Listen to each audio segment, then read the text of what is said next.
Bismillahirrahmanirrahim. Assalamualaikum warahmatullahi wabarakatuh. Syukur alhamdulillah kita bisa berjumpa lagi di channel ini. Salawat dan salam selalu dan tetap tercurahkan kepada junjungan kita Nabi besar Muhammad sallallahu alaihi wasallam. Allahumma shalli ala sayyidina Muhammad wa ala ali sayyidina Muhammad. Harapan dan doa saya semoga saudaraku semuanya yang menonton video ini selalu diberikan kesehatan, dilapangkan rezekinya, diampuni dosa-dosanya, dan dipanjangkan umurnya. Amin ya rabbal alamin. Sahabat beriman yang dirahmati Allah, pada zaman yang sudah serba canggih ini, budaya barat atau asing sudah biasa dilakukan oleh sebagian besar orang. Salah satunya yaitu pergaulan bebas, terutama di kalangan remaja. Hubungan antara laki-laki dan perempuan sudah sangat wajar dan tidak dilarang.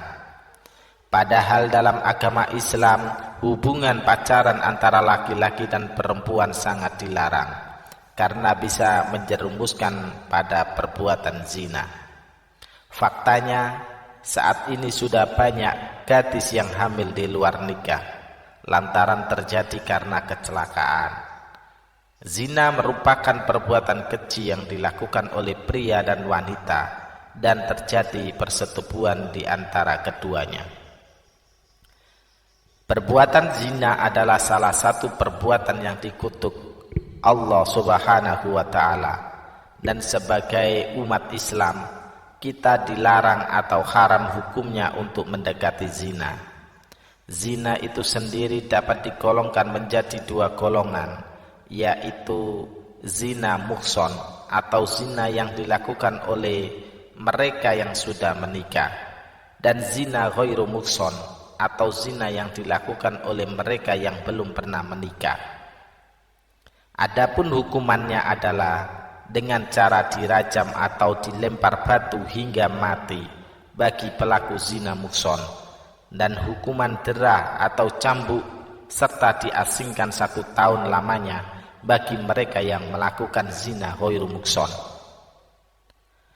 Sebagaimana yang disebutkan dalam firman Allah subhanahu wa ta'ala, perempuan yang berzina dan laki-laki yang berzina, maka deralah tiap-tiap seorang dari keduanya 100 kali derah, dan janganlah belas kasihan kepada keduanya, mencegah kamu untuk menjalankan agama Allah.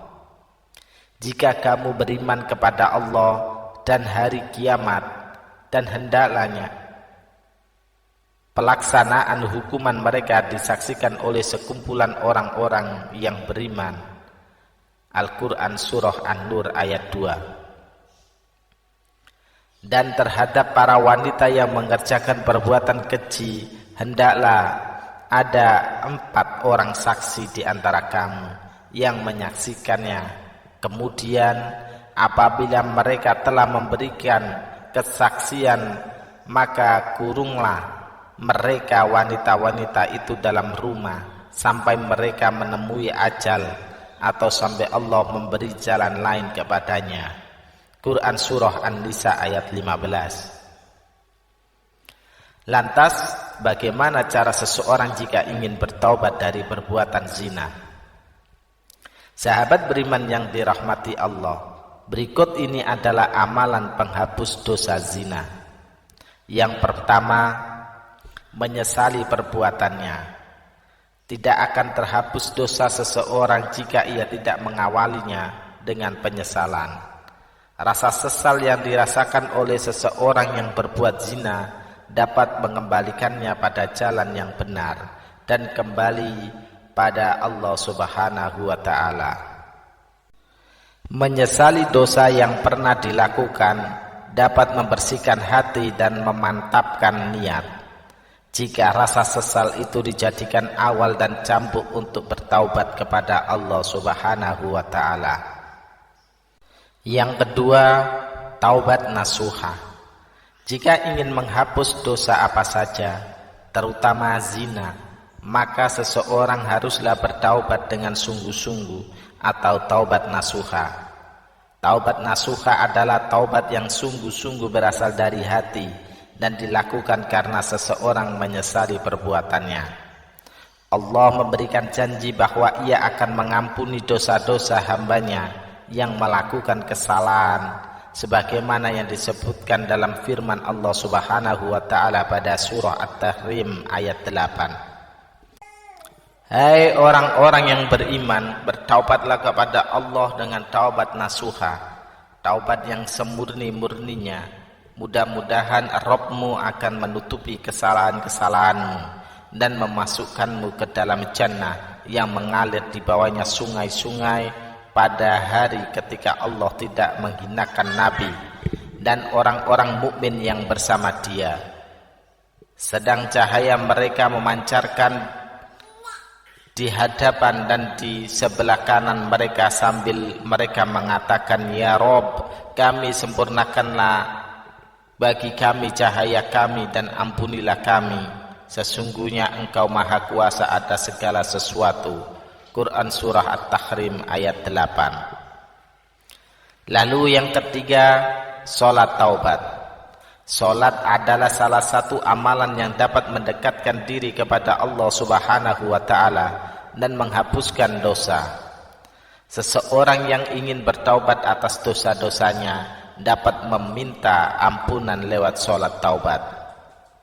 Sholat taubat itu sendiri adalah sholat sunnah yang dikerjakan sebanyak 2 hingga 6 rakaat pada malam hari selepas sholat isya.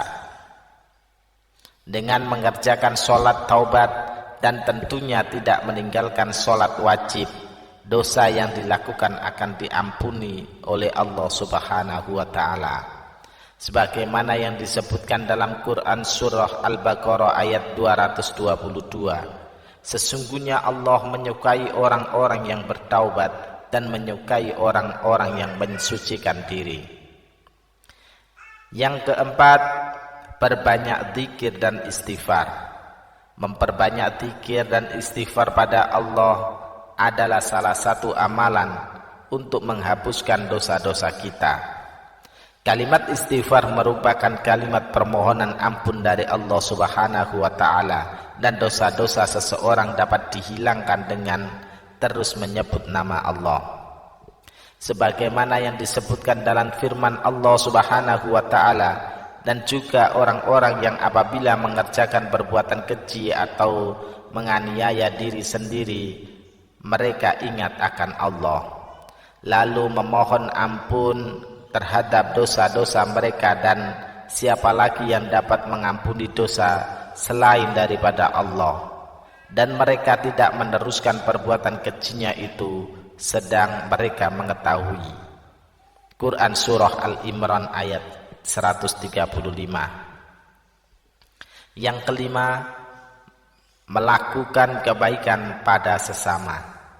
Jika seseorang berbuat dosa dan keburukan, maka untuk menghapuskannya ia perlu melakukan hal atau kebaikan pada orang atau makhluk lainnya, seperti dengan bersedekah, menghapuskan hutang orang lain padanya, memberi makan binatang dan sebagainya, seperti yang dikisahkan seorang wanita pelacur yang masuk surga karena memberi minum anjing yang kehausan.